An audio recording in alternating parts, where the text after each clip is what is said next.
We've had to grow our skills, our toolbox as educators, what we can do to best support children. Also, I think similar to schools, not only in Foxborough, but across the state and the country, there's a lot of social and emotional needs as well. We're seeing children come to us just with a variety of needs. Sometimes they're being met, other times they haven't been, and we've struggled with that. And in search of that, we came across Think Kids and the collaborative problem-solving approach, which really has helped our school.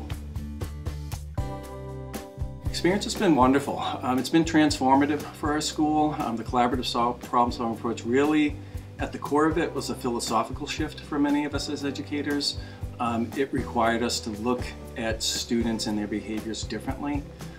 The philosophy is kids will do well if they can, and understanding that. And as educators, so many times we strive to solve problems, and it's well-intentioned, but what we found is that we were trying to solve a problem and we were aiming over here, but the child and the core of it was here. Also, it really starts with the adults.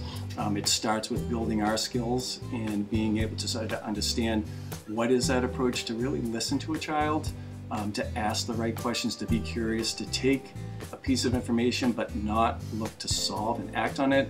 Instinctively, we do that sometimes too much, and it's well-intentioned, but to really take our time and be curious about that and to sort of drill down to see where it might take us and where the child needs us to be.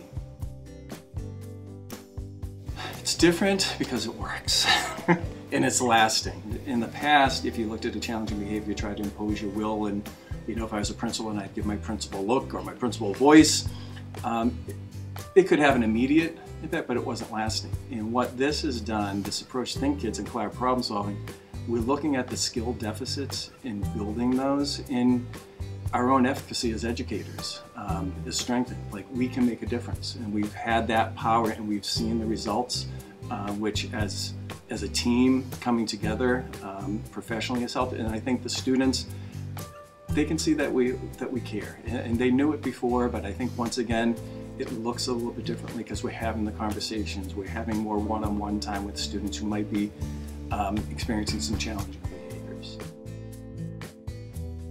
I can give an example. We had a student probably about 3 years ago when we were just starting the program, and he was in second grade, tremendously challenging behaviors, extremely disruptive. When we looked at in the past, I probably would have been looking at in-district resources such as a therapeutic program or what else could have been done. I would have looked outside of the school, but because of Think Kids, we were able to meet that child's needs like we've never done before. The child blossomed, and what we realized is he had been in 14 different homes, even before second grade.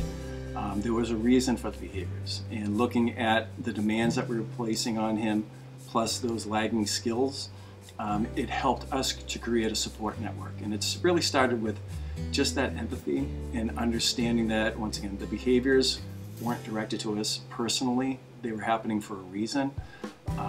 And I'm proud to say that it changed his life. The parents have been so appreciative of the support, I think the staff as well.